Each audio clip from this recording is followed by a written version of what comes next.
서울의 한 변두리 낡고 오래된 건물들이 다닥다닥 붙어있는 좁은 골목길 안에는 희미한 간판 불빛이 새어나오는 작은 동네 경매장이 있었다. 매주 주말이면 이곳에서는 사람들에게 외면받거나 버려진 물건들 때로는 살아있는 생명들까지 경매에 붙여졌다. 김준호 25살. 그는 자유로운 영혼의 소유자였고 그림을 그리며 살아가는 무명 화가였다. 2년 전 갑작스러운 사고로 부모님을 모두 잃은 후 그는 삶의 의미를 잃은 채 방황하고 있었다. 그는 세상의 모든 것이 무의미하다고 생각했다. 준호는 경매장에 앉아 있었다. 사람들의 시선은 온통 경매에 나온 물건들에 쏠려 있었다. 그는 아무런 관심도 없이 멍하니 허공을 응시했다. 그의 마음속에는 공허함만이 가득했다. 그때 경매인의 목소리가 들려왔다. 자, 다음은 특별한 손님입니다. 하이브리드 진돗개 영리하고 충직한 우리의 친구입니다. 하지만 성격이 다소 거칠어 훈련이 필요한 녀석입니다. 경매가 100만 원부터 시작합니다. 경매장 중앙에는 진돗개 한 마리가 서 있었다. 녀석은 제법 큰 덩치였지만 털은 흙과 먼지로 뒤덮여 있었고 앙상하게 말라 있었다. 녀석의 눈빛은 공포와 함께 알 수 없는 슬픔이 가득했지만 동시에 사람들을 향한 경계심이 서려 있었다. 녀석은 발버둥치며 경매인을 노려보았다. 사람들은 진돗개를 보고 수군거렸다. 저렇게 사나운 개를 누가 사겠어? 얼굴이 흉측하군. 훈련도 안 됐다는데 누가 감당할 수 있을까? 저 개는 아마 안락사 당할 거야. 그들의 시선은 모두 진돗개를 외면했다. 녀석은 거듭해서 경매에 올랐지만 아무도 녀석을 사려 하지 않았다. 경매인의 목소리는 점점 더 작아졌고 녀석은 결국 사람들에게 외면받았다. 준호는 진돗개를 멍하니 바라보았다. 녀석의 눈빛에서 그는 자신의 모습을 보았다. 세상에 버려지고 외면받은 존재. 아무도 자신을 이해해 주지 않는 고독한 존재. 그의 마음속에 알 수 없는 감정이 일렁였다. 녀석은 자신과 너무나도 닮아 있었다. 자, 이제 마지막 기회입니다. 단돈 10만 원, 10만 원에 이 녀석을 데려갈 분 안 계십니까? 경매인의 목소리는 이미 포기한 듯 했다. 사람들은 여전히 녀석을 외면했다. 녀석은 이제 안락사 당할 운명이었다. 준호는 더 이상 참을 수 없었다. 저요, 제가 사겠습니다. 10만 원. 준호는 자리에서 벌떡 일어나 소리쳤다. 그의 목소리는 경매장 안에 울려 퍼졌다. 사람들은 준호의 갑작스러운 행동에 놀라움을 금치 못했다. 경매인조차 당황한 듯 준호를 바라보았다. 정말입니까? 이 녀석은 사나워서 키우기 어려울 텐데요. 경매인은 의심스러운 눈빛으로 물었다. 괜찮습니다. 제가 감당하겠습니다. 준호는 단호하게 말했다. 그의 눈빛은 흔들림 없었다. 그의 마음속에는 녀석을 살려야 한다는 강한 의지가 샘솟았다. 준호는 녀석에게 다가갔다. 녀석은 준호가 다가오자 작게 으르렁거렸지만 더 이상 움직이지 못했다. 녀석의 눈은 여전히 준호를 응시하고 있었다. 준호는 녀석의 눈을 바라보며 말했다. 이제 괜찮아. 이제 안전해. 그는 녀석의 목줄을 잡고 낡은 경매장을 나섰다. 녀석은 준호의 옆에서 조용히 걸었다. 녀석은 마치 자신의 주인을 만난 듯 준호에게 몸을 의지했다. 준호는 녀석을 집으로 데려왔다. 녀석의 몸은 흙과 먼지로 뒤덮여 있었고 털은 엉망진창이었다. 준호는 녀석에게 따뜻한 물로 목욕을 시켜주었다. 녀석은 처음에는 낯선 물에 당황했지만 이내 순종적으로 준호에게 몸을 맡겼다. 녀석의 털은 깨끗하게 씻겨졌고 하얗고 윤기나는 털이 드러났다. 준호는 녀석에게 영록이 빠치과라는 이름을 붙여주었다. 영원한 벗된이라는 뜻이었다. 녀석에게 영원한 친구가 되어주고 싶다는 마음에서 지은 이름이었다. 영록이는 목욕을 마친 후 준호가 내준 따뜻한 우유와 빵을 허겁지겁 먹었다. 녀석은 배고팠을 것이다. 녀석의 앙상한 몸을 보니 마음이 아팠다. 녀석은 얼마나 오랫동안 떠돌았을까? 얼마나 많은 고통을 겪었을까? 준호는 녀석의 머리를 쓰다듬으며 조용히 속삭였다. 이제 괜찮아. 이제 안전해. 영록이는 놀라운 속도로 회복했다. 부러졌던 다리는 점차 아물어갔고 녀석의 털은 다시 윤기를 되찾았다. 녀석은 이제 준호의 옆에서 힘차게 뛰어다닐 수 있었다. 준호는 영록이와 함께 공원을 산책하고 그림을 그렸다. 영록이는 준호의 그림자처럼 그를 따랐고 녀석의 존재는 준호에게 가장 큰 기쁨이자 위안이 되었다. 준호는 영록이 덕분에 삶의 의미를 다시 찾기 시작했다. 영록이는 준호에게 완전한 충성을 바쳤다. 녀석은 준호의 옆에서 그의 모든 감정을 공유하는 듯했다. 준호가 슬퍼하면 녀석은 낑낑거리며 그의 손에 얼굴을 비볐고, 준호가 기뻐하면 녀석도 꼬리를 흔들며 함께 기뻐했다. 영록이는 준호가 가는 곳이면 어디든 따라갔고, 준호가 잠들면 녀석은 그의 발치에 웅크려 앉아 잠들었다. 하지만 영록이는 여전히 몇 가지 이상한 행동을 보였다. 녀석은 특정 소리나 냄새에 민감하게 반응했고 어떤 사람들을 보면 두려워하며 숨었다. 특히 천마그룹이라는 이름이 언급될 때마다 영록이는 온몸을 부들부들 떨었다. 준호는 영록이가 단순한 떠돌이 개가 아니라는 것을 직감했다. 녀석에게는 분명 아픈 과거가 있었다. 영록아, 천마그룹이 누구야? 왜 그 이름만 들으면 무서워하는 거야? 준호는 영록이에게 물었다.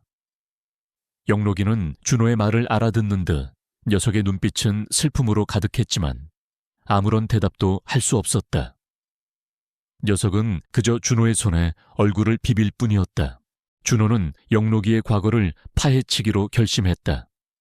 그는 영록이가 경매장에서 외면받고 버려진 이유, 그리고 녀석이 겪었던 고통에 대한 진실을 밝혀내야 한다고 생각했다. 준호는 영록이와 함께 마을 사람들의 이야기를 듣고 영록이가 관련된 소문들을 조사하기 시작했다. 마을 사람들은 영록이가 몇 년 전 이 마을에 살았던 이 회장님의 개였다고 말했다. 이 회장님은 부유한 사업가였고 늘 푸른 건설의 하청업체를 운영했다고 했다. 그는 영록이를 아들처럼 아꼈다고 했다. 하지만 2년 전 갑자기 이 회장님네 가족이 모두 사라졌고 영록이도 함께 사라졌다고 했다. 사람들은 이 회장님네가 도시로 떠났을 것이라고 추측했지만 아무도 정확한 이유를 알지 못했다. 그리고 영록이는 몇 달 전부터 경매장에 나타났고 10만 원에 팔리게 된 것이었다. 준호는 직감했다. 이 회장님 가족의 사라짐과 영록이의 버려짐이 관련이 있을 것이라고. 그리고 영록이가 천마그룹이라는 이름에 반응하는 것도 우연이 아닐 것이라고. 준호는 2년 전 자신의 부모님을 잃었던 사고를 떠올렸다. 그의 부모님은 천마그룹이 시공한 건물 붕괴 사고로 돌아가셨다. 그는 자신의 부모님 죽음과 이 회장님 가족의 실종이 관련이 있을 것이라고 직감했다. 준호는 영록이와 함께 이 회장님의 낡은 저택을 찾아갔다. 저택은 마을 외곽에 위치한 으리으리한 저택이었지만 낡고 잡초가 무성하게 자라 있었다. 마치 오랫동안 사람이 살지 않은 듯한 분위기를 풍겼다. 어둠이 짙게 깔린 저택은 마치 유령의 집처럼 새우산했다. 준호는 영록이와 함께 이 회장님의 낡은 저택 안으로 들어섰다. 녀석은 준호의 지시를 알아듣는 듯 녀석의 코를 킁킁거리며 집 안을 탐지하기 시작했다. 저택 내부는 먼지로 뒤덮여 있었고 가구들은 낡고 쓰러져 있었다. 마치 오랫동안 사람이 살지 않은 듯한 분위기를 풍겼다. 어둠이 짙게 깔린 저택은 마치 유령의 집처럼 새우산했다. 영록이는 방 안을 돌아다니더니 한쪽 구석에 멈춰 섰다. 녀석은 앞발로 낡은 나무 상자를 긁으며 무언가를 파헤치려 했다. 그곳은 이 회장님 가족의 침실이었다. 낡은 침대와 옷가지들이 어지럽게 널려 있었다. 준호는 럭키의 행동에 의아함을 느꼈지만 녀석의 간절한 눈빛은 그에게 믿음을 주었다. 준호는 나무 상자를 열었다. 상자 안에는 낡은 사진첩과 유품들이 들어있었다. 가족사진 아이들의 그림, 그리고 낡은 인형까지. 그들의 행복했던 흔적들이 고스란히 남아있었다. 그리고 그 안에서 낡은 일기장 한 권이 발견되었다. 일기장은 손때 묻고 낡았지만 섬세한 필체로 빼곡하게 글씨가 적혀 있었다. 준호는 떨리는 손으로 일기장을 펼쳤다. 일기장 속에는 이 회장님 가족의 행복했던 일상과 함께 그들이 겪었던 고통스러운 일들이 기록되어 있었다. 이 회장님은 천마그룹과 갈등을 빚고 있었다. 천마그룹은 이 회장님의 땅을 강제로 사들이려 했고 그 과정에서 그를 협박하고 괴롭혔다고 했다. 그리고 일기장의 마지막 장에는 이 두얼리시오 윤 상무라는 이름이 선명하게 적혀 있었다. 그는 천마그룹의 실세이자 이 회장님 가족을 괴롭혔던 장본인이었다. 윤 상무가 계속 우리를 협박한다. 우리 땅을 넘기지 않으면 우리 가족을 해치겠다고, 영록이마저 죽이겠다고 한다. 나는 너무나 두렵다. 내 가족을 지켜야 하는데 나는 무엇을 해야 할까?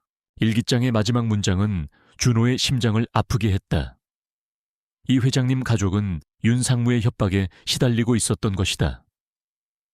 그리고 영록이마저 죽이려 했다니. 준호는 분노의 치를 떨었다. 윤 상무는 자신의 탐욕을 위해 무고한 사람의 목숨을 앗아가고 영록이를 위험에 빠뜨렸던 것이다. 준호는 영록이를 끌어안았다. 영록이는 준호의 품에서 조용히 숨을 쉬었다. 녀석의 눈빛은 슬픔으로 가득했지만 그 안에는 강한 결의가 담겨 있었다. 녀석은 준호에게 복수심을 느끼는 듯했다. 준호는 영록이와 함께 윤 상무의 죄를 밝히고 이 회장님 가족의 억울함을 풀어주기로 결심했다. 그의 작은 손으로 영록이의 용기와 함께 준호는 이 회장님의 일기장과 함께 천마그룹의 비리를 파헤치기 시작했다. 그는 윤 상무가 관련된 모든 프로젝트들을 분석하고 불법적인 자금 흐름과 계약 내역들을 추적했다. 영록이는 준호의 가장 든든한 조력자였다. 녀석은 준호의 옆에서 그의 눈과 귀가 되어 주었다. 녀석의 예민한 후각은 윤 상무의 흔적을 정확히 추적했고 녀석의 예리한 청각은 미세한 소리까지 감지했다. 준호는 곧 충격적인 사실을 알게 되었다. 윤 상무는 이 회장님 가족을 살해하고 천마그룹의 자산들을 불법적으로 빼돌려 비자금을 조성하고 있었다. 그는 자신의 권력을 이용해 대규모 국책 사업을 가장한 불법 부동산 투기와 자금 세탁을 일삼았다. 이 모든 과정에서 그는 늘푸른건설이라는 대형 건설사와 공모하여 자신의 범죄를 은폐하고 있었다. 영로가 이 모든 것이 천마그룹과 관련이 있었어. 그들이 이 회장님 가족을 죽였어. 그리고 우리 부모님의 사고도 그들이 꾸민 짓이야. 준호는 영록이에게 속삭였다. 그의 눈에서는 뜨거운 눈물이 흘러내렸다. 2년 전 그의 부모님을 앗아간 건물 붕괴 사고의 진실이 드디어 밝혀지는 순간이었다. 사고의 원인은 부실 공사가 아닌 천마그룹의 고의적인 파괴였던 것이다. 준호는 분노의 치를 떨었다. 윤 상무는 자신의 탐욕을 위해 무고한 사람들의 목숨을 앗아가고 진실을 은폐하려 했던 것이다. 그리고 그는 여전히 천마그룹의 실세로 남아 있었다. 준호는 최 형사에게 연락하기로 결심했다. 최 형사는 과거 그의 부모님 사고를 수사했던 경찰관이었다. 당시 최 형사는 사고의 배후에 어떤 세력이 있다고 의심했지만 증거 부족으로 수사를 종결해야 했다. 준호는 최 형사라면 자신의 말을 믿어줄 것이라고 생각했다. 준호는 최 형사를 만나 자신이 발견한 모든 증거들을 보여주었다. 이 회장님의 일기장 영록이가 확보한 윤 상무의 녹음 파일, 그리고 천마그룹의 불법적인 자금 흐름 내역까지.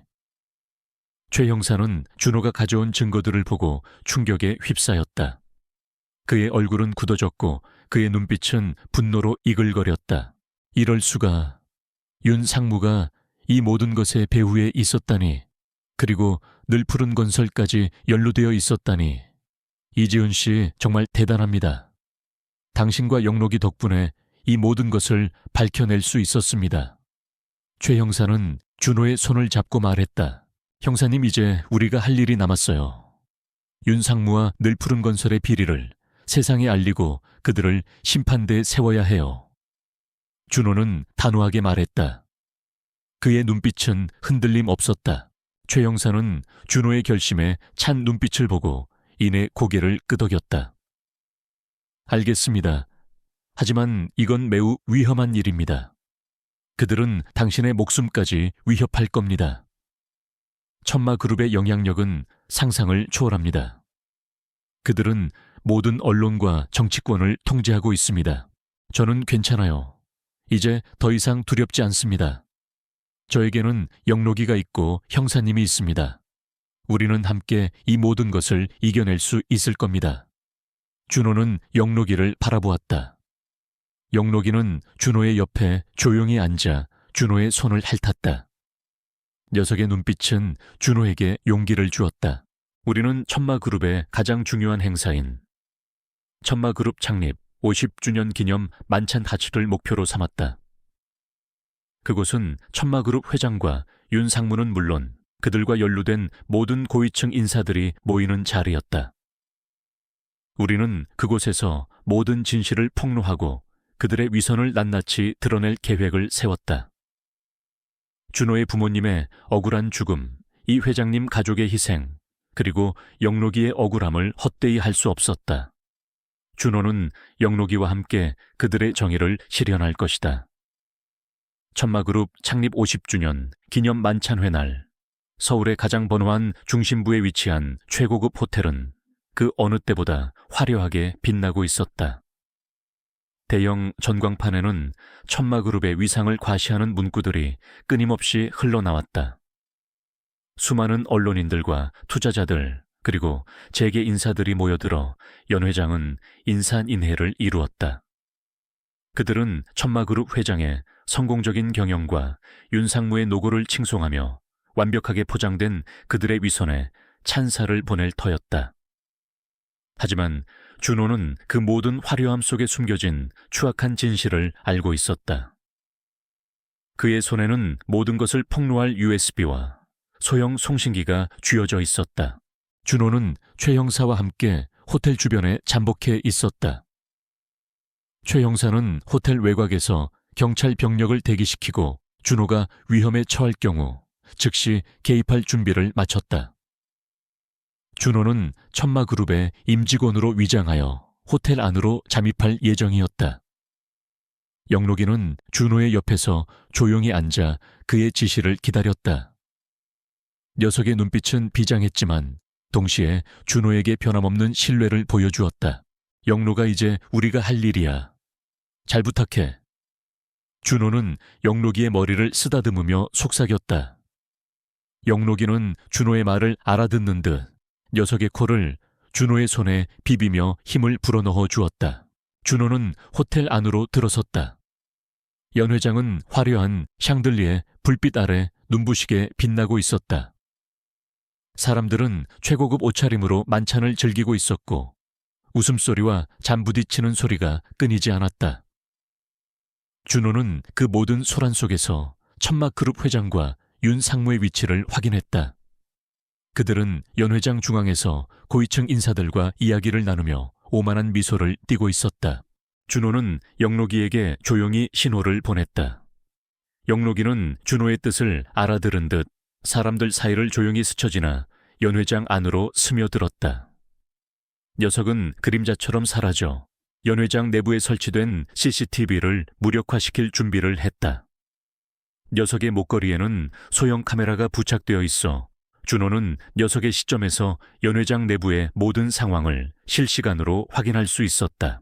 준호는 연 회장 메인 서버실로 향했다. 그곳은 호텔의 모든 시스템을 제어하는 심장부였다. 서버실은 경비가 삼엄했지만 준호는 영록이가 미리 파악해둔 비상 통로를 통해 몰래 잠입할 수 있었다. 서버실 안은 복잡한 기계음으로 가득했다. 준호는 조심스럽게 메인 서버에 접근했다. 그의 손은 떨렸지만 그의 눈빛은 단호했다. 그의 부모님의 억울함, 이 회장님 가족의 정애, 그리고 영록이의 억울함, 이 모든 것이 그의 어깨에 달려 있었다. 그때 서버실 문이 열리고 건장한 체격의 경비원 2명이 들어섰다. 그들은 준호의 등 뒤에서 나타났다. 누구냐? 여긴 관계자, 왜 출입 금지다. 그들의 목소리는 차갑고 위협적이었다. 준호는 냉정하게 상황을 판단했다. 도망칠 수 없다면 싸워야 했다. 그는 비록 기술자였지만 부모님의 죽음 이후 복수를 다짐하며 꾸준히 체력 훈련과 호신술을 익혀왔다. 그는 경비원들의 공격을 피하고 빠르게 방역했다. 그는 몸을 틀어 첫 번째 경비원의 주먹을 피하고 녀석의 다리를 걸어 넘어뜨렸다. 경비원은 예상치 못한 공격에 휘청이며 바닥에 쓰러졌다. 다른 경비원이 달려들자 준호는 그의 팔을 꺾어 제압했다. 그의 눈빛은 강렬하게 빛났다. 2명의 경비원은 순식간에 준호에게 제압당해 쓰러졌다. 준호는 숨을 헐떡이며 메인 서버에 USB를 꽂았다. 그가 미리 준비한 파일이 빠르게 업로드되기 시작했다.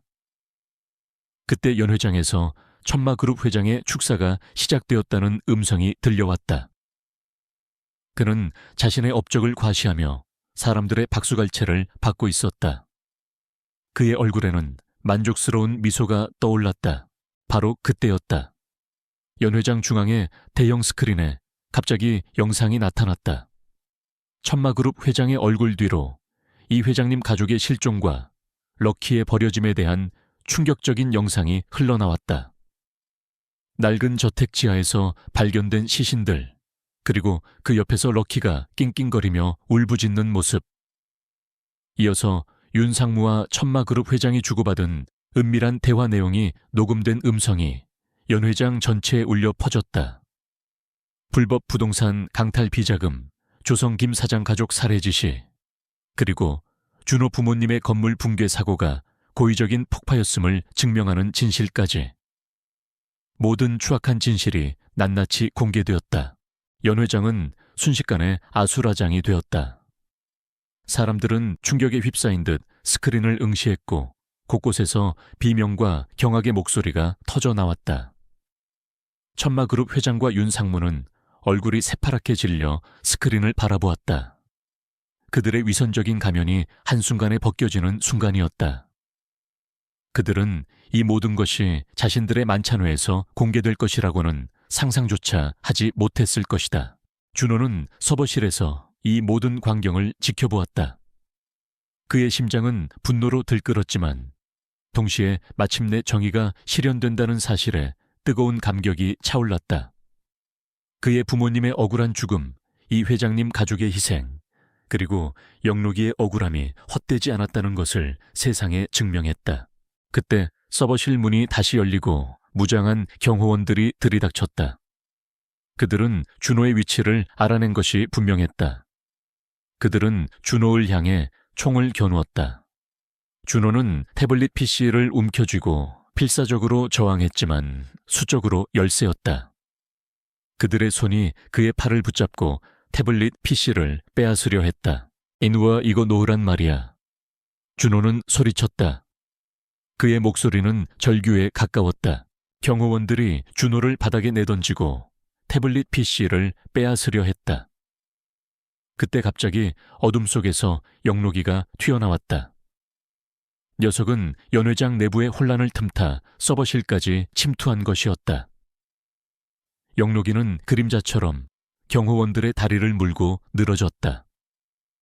녀석은 놀라운 민첩성으로 경호원들의 공격을 피하고 녀석들의 시선을 준획에서 돌렸다.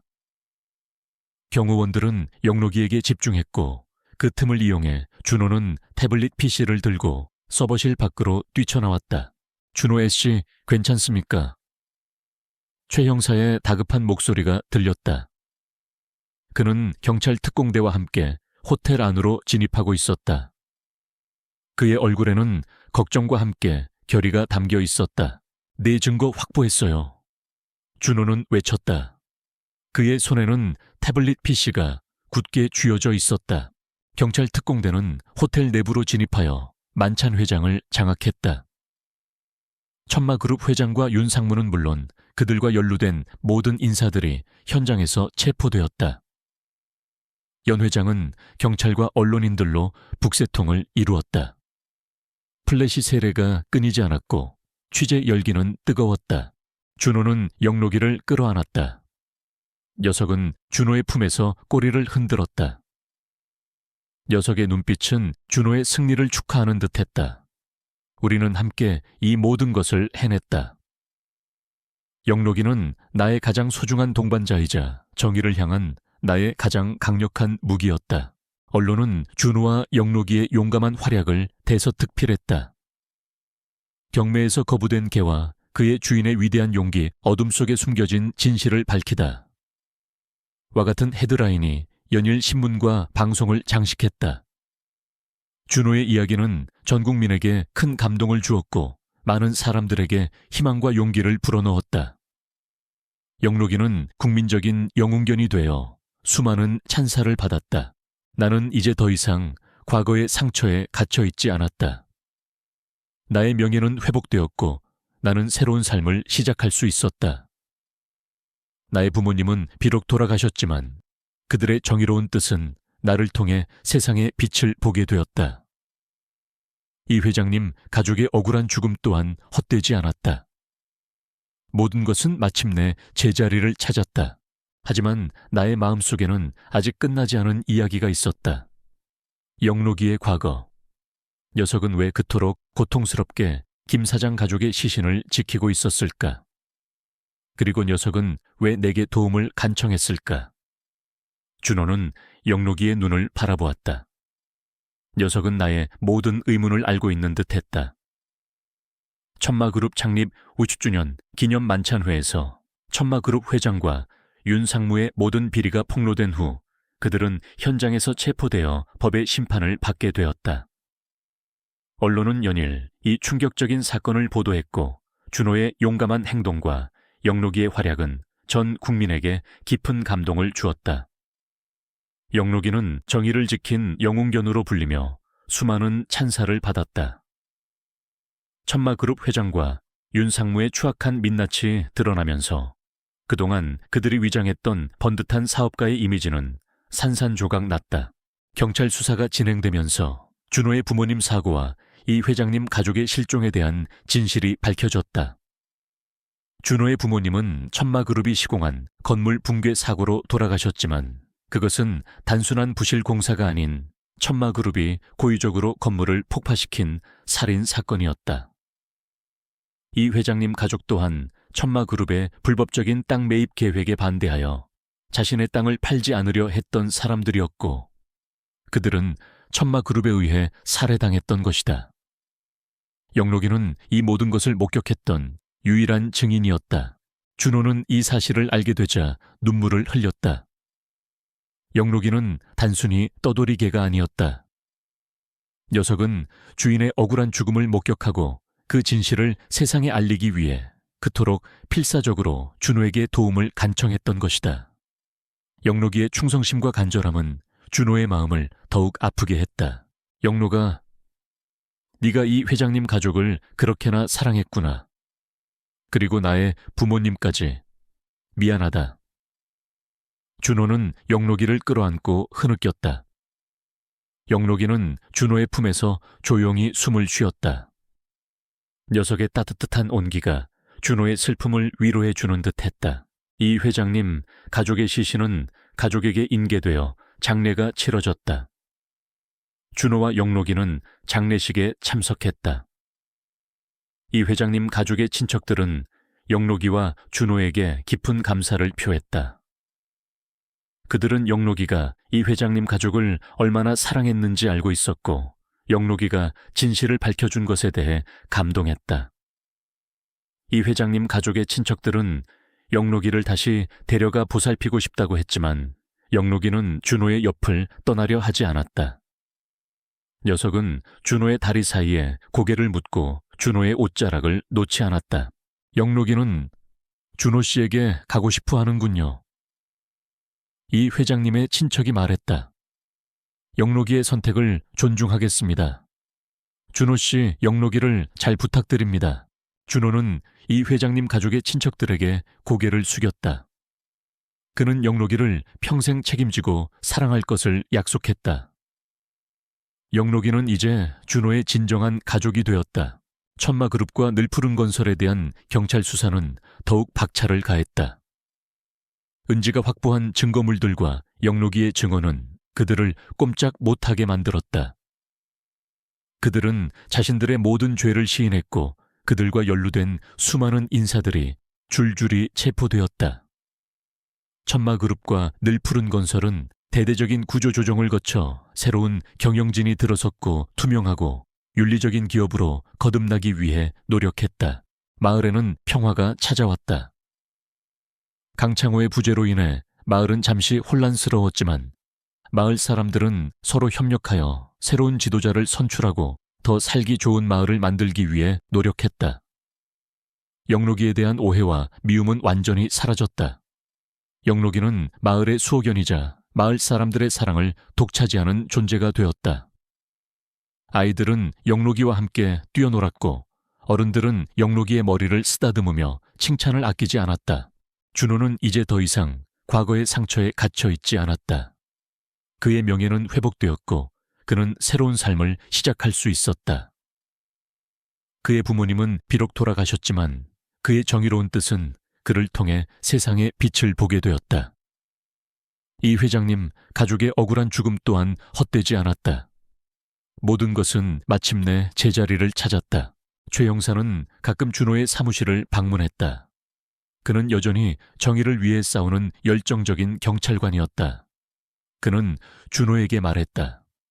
준호 씨, 당신과 영록이 덕분에 나는 다시 한번 경찰로서의 사명감을 되찾았습니다. 당신들은 우리 사회의 진정한 영웅입니다. 준호는 미소 지었다. 그들은 서로에게 좋은 동료이자 친구가 되었다. 정의를 향한 우리의 여정은 끝이 없었다. 어둠은 언제나 존재할 것이지만 우리는 빛을 향해 나아갈 것이다. 어느 날 오후 준호는 영록이와 함께 보호소 앞마당에 앉아 석양을 바라보았다. 주황빛 노을이 바다와 숲을 아름답게 물들였다. 영록이는 준호의 옆에 머리를 기대고 조용히 숨을 쉬었다. 녀석의 털은 햇살 아래서 더욱 하얗게 빛났다.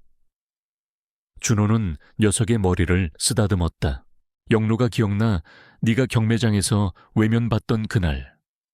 그때 아저씨는 너를 샀고 너는 아저씨에게 가장 큰 선물이 되었어. 네 덕분에 나는 진실을 알게 되었고 용기를 얻었어. 너는 내게 가장 큰 선물이야. 영록이는 준호의 말을 알아듣기라도 하는 듯 녀석의 눈은 준호를 향해 반짝였고 꼬리는 힘차게 흔들렸다. 녀석은 준호의 손을 핥았다. 녀석의 따뜻한 혀가 준호의 볼을 스쳤다. 녀석의 눈빛은 마치 고마워, 너도 내게 가장 큰 선물이야 라고 말하는 듯 했다. 준호는 영록이를 끌어안았다. 녀석의 따뜻한 온기가 준호의 몸을 감쌌다. 우리는 함께 이 모든 것을 이겨냈고 우리의 삶은 더욱 의미 있고 풍요로워졌다. 한 젊은 남자의 작은 용기와 한 버려진 개의 충직함이 만나 세상을 구하고 모두의 마음에 감동을 주었다. 우리의 이야기는 이제 새로운 시작을 알리고 있었다. 희망이 살아있는 한 우리는 계속해서 빛을 향해 나아갈 것이다. 천마그룹 창립 50주년 기념 만찬회에서 천마그룹 회장과 윤 상무의 모든 비리가 폭로된 후 그들은 현장에서 체포되어 법의 심판을 받게 되었다. 언론은 연일 이 충격적인 사건을 보도했고 준호의 용감한 행동과 영록이의 활약은 전 국민에게 깊은 감동을 주었다. 영록이는 정의를 지킨 영웅견으로 불리며 수많은 찬사를 받았다.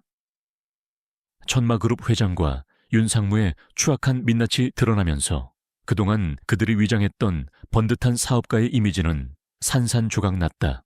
경찰 수사가 진행되면서 준호의 부모님 사고와 이 회장님 가족의 실종에 대한 진실이 밝혀졌다. 준호의 부모님은 천마그룹이 시공한 건물 붕괴 사고로 돌아가셨지만 그것은 단순한 부실 공사가 아닌 천마그룹이 고의적으로 건물을 폭파시킨 살인 사건이었다. 이 회장님 가족 또한 천마그룹의 불법적인 땅 매입 계획에 반대하여 자신의 땅을 팔지 않으려 했던 사람들이었고 그들은 천마그룹에 의해 살해당했던 것이다. 영록이는 이 모든 것을 목격했던 유일한 증인이었다. 준호는 이 사실을 알게 되자 눈물을 흘렸다. 영록이는 단순히 떠돌이개가 아니었다. 녀석은 주인의 억울한 죽음을 목격하고 그 진실을 세상에 알리기 위해 그토록 필사적으로 준호에게 도움을 간청했던 것이다. 영록이의 충성심과 간절함은 준호의 마음을 더욱 아프게 했다. 영록아, 네가 이 회장님 가족을 그렇게나 사랑했구나. 그리고 나의 부모님까지 미안하다. 준호는 영록이를 끌어안고 흐느꼈다. 영록이는 준호의 품에서 조용히 숨을 쉬었다. 녀석의 따뜻한 온기가 준호의 슬픔을 위로해 주는 듯했다. 이 회장님 가족의 시신은 가족에게 인계되어 장례가 치러졌다. 준호와 영록이는 장례식에 참석했다. 이 회장님 가족의 친척들은 영록이와 준호에게 깊은 감사를 표했다. 그들은 영록이가 이 회장님 가족을 얼마나 사랑했는지 알고 있었고 영록이가 진실을 밝혀준 것에 대해 감동했다. 이 회장님 가족의 친척들은 영록이를 다시 데려가 보살피고 싶다고 했지만 영록이는 준호의 옆을 떠나려 하지 않았다. 녀석은 준호의 다리 사이에 고개를 묻고 준호의 옷자락을 놓지 않았다. 영록이는 준호 씨에게 가고 싶어 하는군요. 이 회장님의 친척이 말했다. 영록이의 선택을 존중하겠습니다. 준호 씨, 영록이를 잘 부탁드립니다. 준호는 이 회장님 가족의 친척들에게 고개를 숙였다. 그는 영록이를 평생 책임지고 사랑할 것을 약속했다. 영록이는 이제 준호의 진정한 가족이 되었다. 천마그룹과 늘푸른 건설에 대한 경찰 수사는 더욱 박차를 가했다. 은지가 확보한 증거물들과 영록이의 증언은 그들을 꼼짝 못하게 만들었다. 그들은 자신들의 모든 죄를 시인했고 그들과 연루된 수많은 인사들이 줄줄이 체포되었다. 천마그룹과 늘푸른 건설은 대대적인 구조조정을 거쳐 새로운 경영진이 들어섰고 투명하고 윤리적인 기업으로 거듭나기 위해 노력했다. 마을에는 평화가 찾아왔다. 강창호의 부재로 인해 마을은 잠시 혼란스러웠지만 마을 사람들은 서로 협력하여 새로운 지도자를 선출하고 더 살기 좋은 마을을 만들기 위해 노력했다. 영록이에 대한 오해와 미움은 완전히 사라졌다. 영록이는 마을의 수호견이자 마을 사람들의 사랑을 독차지하는 존재가 되었다. 아이들은 영록이와 함께 뛰어놀았고 어른들은 영록이의 머리를 쓰다듬으며 칭찬을 아끼지 않았다. 준호는 이제 더 이상 과거의 상처에 갇혀있지 않았다. 그의 명예는 회복되었고 그는 새로운 삶을 시작할 수 있었다. 그의 부모님은 비록 돌아가셨지만 그의 정의로운 뜻은 그를 통해 세상에 빛을 보게 되었다. 이 회장님 가족의 억울한 죽음 또한 헛되지 않았다. 모든 것은 마침내 제자리를 찾았다. 최 형사는 가끔 준호의 사무실을 방문했다. 그는 여전히 정의를 위해 싸우는 열정적인 경찰관이었다. 그는 준호에게 말했다. 준호 씨, 당신과 영록이 덕분에 나는 다시 한번 경찰로서의 사명감을 되찾았습니다. 당신들은 우리 사회의 진정한 영웅입니다. 준호는 미소 지었다. 그들은 서로에게 좋은 동료이자 친구가 되었다. 정의를 향한 우리의 여정은 끝이 없었다. 어둠은 언제나 존재할 것이지만 우리는 빛을 향해 나아갈 것이다. 어느 날 오후 준호는 영록이와 함께 보호소 앞마당에 앉아 석양을 바라보았다. 주황빛 노을이 바다와 숲을 아름답게 물들였다. 영록이는 준호의 옆에 머리를 기대고 조용히 숨을 쉬었다. 녀석의 털은 햇살 아래서 더욱 하얗게 빛났다. 준호는 녀석의 머리를 쓰다듬었다. 영록아, 기억나? 네가 경매장에서 외면받던 그날. 그때 아저씨는 너를 샀고 너는 아저씨에게 가장 큰 선물이 되었어. 네 덕분에 나는 진실을 알게 되었고 용기를 얻었어. 너는 내게 가장 큰 선물이야. 영록이는 준호의 말을 알아듣기라도 하는 듯 녀석의 눈은 준호를 향해 반짝였고 꼬리는 힘차게 흔들렸다. 녀석은 준호의 손을 핥았다. 녀석의 따뜻한 혀가 준호의 볼을 스쳤다.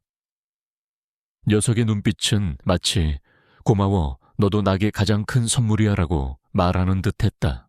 준호는 영록이를 끌어안았다.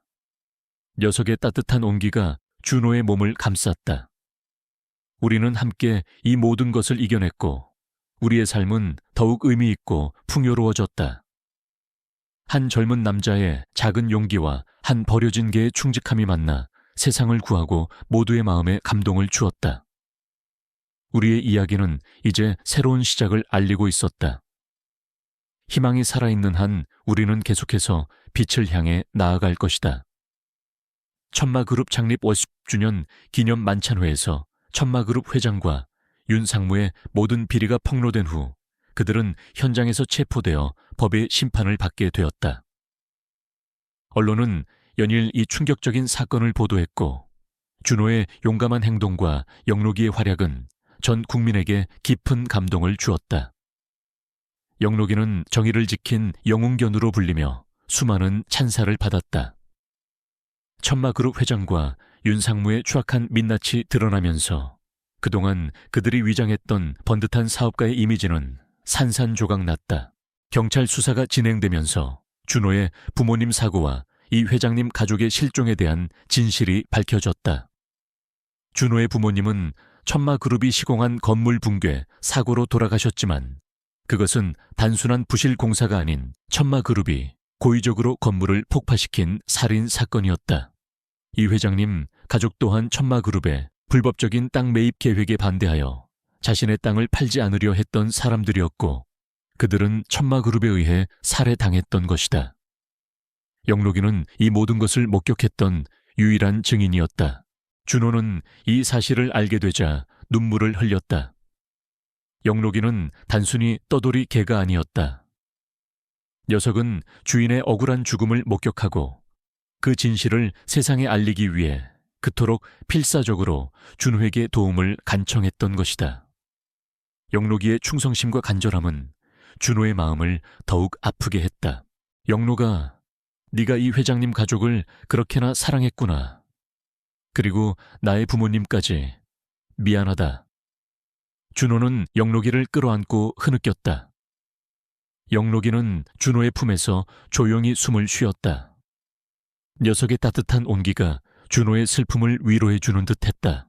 이 회장님 가족의 시신은 가족에게 인계되어 장례가 치러졌다. 준호와 영록이는 장례식에 참석했다. 이 회장님 가족의 친척들은 영록이와 준호에게 깊은 감사를 표했다. 그들은 영록이가 이 회장님 가족을 얼마나 사랑했는지 알고 있었고 영록이가 진실을 밝혀준 것에 대해 감동했다. 이 회장님 가족의 친척들은 영록이를 다시 데려가 보살피고 싶다고 했지만 영록이는 준호의 옆을 떠나려 하지 않았다. 녀석은 준호의 다리 사이에 고개를 묻고 준호의 옷자락을 놓지 않았다. 영록이는 준호 씨에게 가고 싶어 하는군요. 이 회장님의 친척이 말했다. 영록이의 선택을 존중하겠습니다. 준호 씨, 영록이를 잘 부탁드립니다. 준호는 이 회장님 가족의 친척들에게 고개를 숙였다. 그는 영록이를 평생 책임지고 사랑할 것을 약속했다. 영록이는 이제 준호의 진정한 가족이 되었다. 천마그룹과 늘푸른건설에 대한 경찰 수사는 더욱 박차를 가했다. 확보된 증거물들과 영록이의 증언은 그들을 꼼짝 못하게 만들었다. 그들은 자신들의 모든 죄를 시인했고 그들과 연루된 수많은 인사들이 줄줄이 체포되었다. 천마그룹과 늘푸른건설은 대대적인 구조조정을 거쳐 새로운 경영진이 들어섰고 투명하고 윤리적인 기업으로 거듭나기 위해 노력했다. 마을에는 평화가 찾아왔다. 강창호의 부재로 인해 마을은 잠시 혼란스러웠지만 마을 사람들은 서로 협력하여 새로운 지도자를 선출하고 더 살기 좋은 마을을 만들기 위해 노력했다. 영록이에 대한 오해와 미움은 완전히 사라졌다. 영록이는 마을의 수호견이자 마을 사람들의 사랑을 독차지하는 존재가 되었다. 아이들은 영록이와 함께 뛰어놀았고 어른들은 영록이의 머리를 쓰다듬으며 칭찬을 아끼지 않았다. 준호는 이제 더 이상 과거의 상처에 갇혀 있지 않았다. 그의 명예는 회복되었고 그는 새로운 삶을 시작할 수 있었다. 그의 부모님은 비록 돌아가셨지만 그의 정의로운 뜻은 그를 통해 세상의 빛을 보게 되었다. 이 회장님 가족의 억울한 죽음 또한 헛되지 않았다. 모든 것은 마침내 제자리를 찾았다. 최 형사는 가끔 준호의 사무실을 방문했다.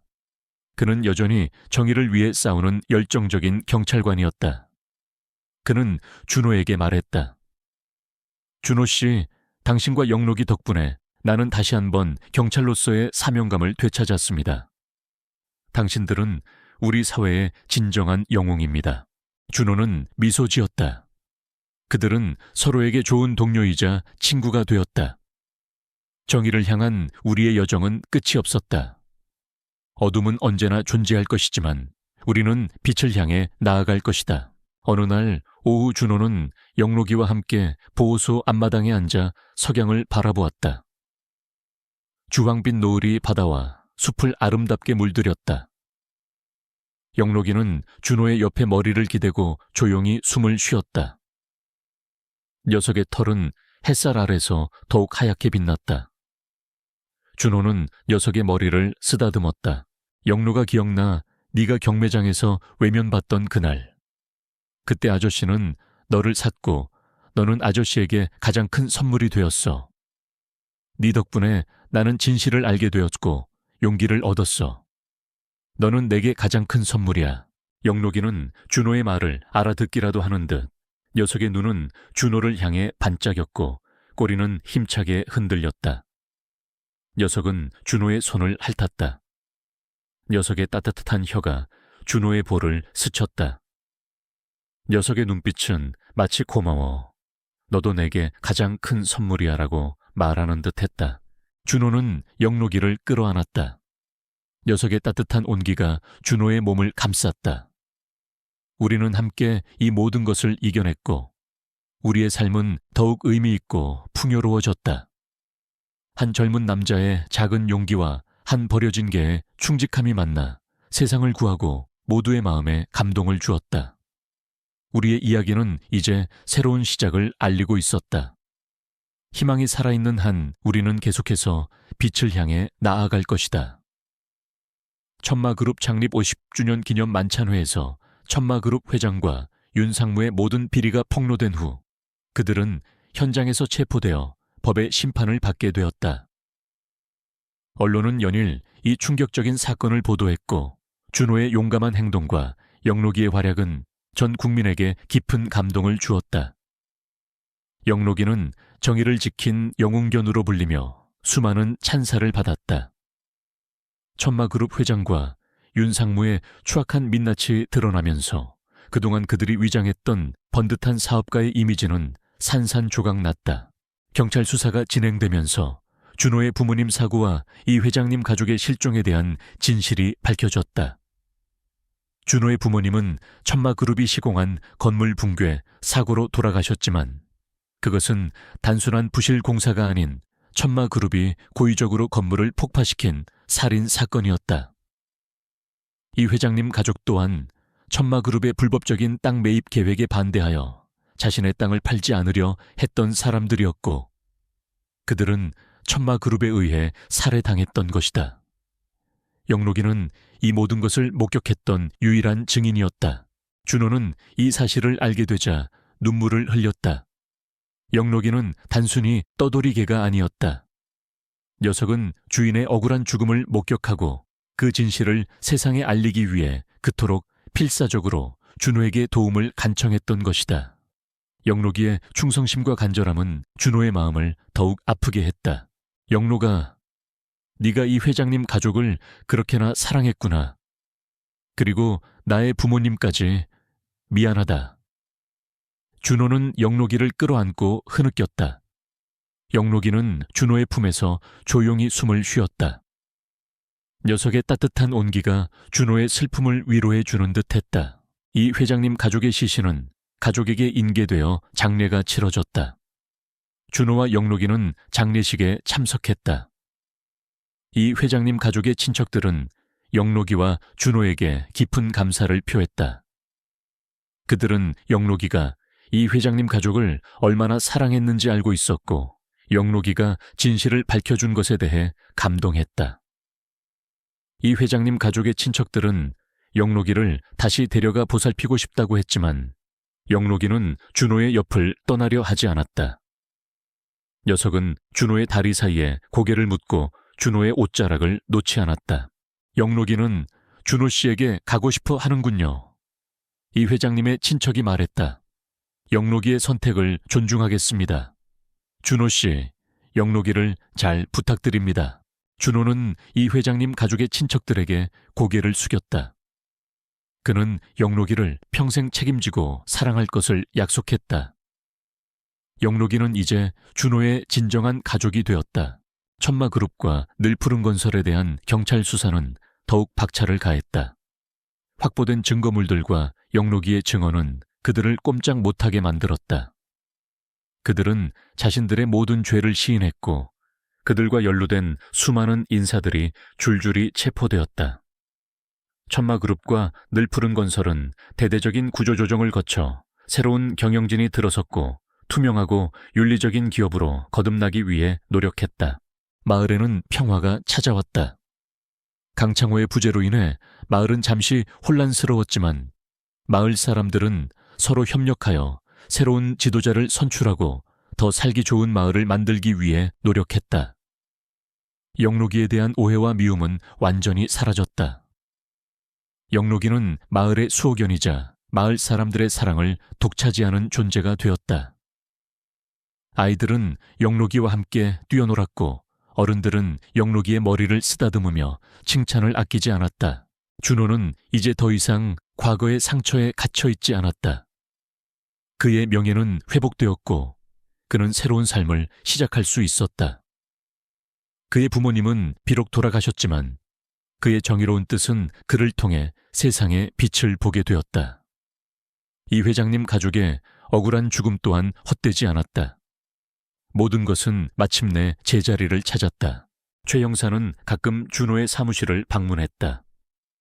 그는 여전히 정의를 위해 싸우는 열정적인 경찰관이었다. 그는 준호에게 말했다. 준호 씨, 당신과 영록이 덕분에 나는 다시 한번 경찰로서의 사명감을 되찾았습니다. 당신들은 우리 사회의 진정한 영웅입니다. 준호는 미소 지었다. 그들은 서로에게 좋은 동료이자 친구가 되었다. 정의를 향한 우리의 여정은 끝이 없었다.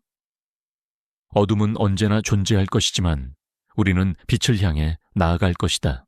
어느 날 오후 준호는 영록이와 함께 보호소 앞마당에 앉아 석양을 바라보았다.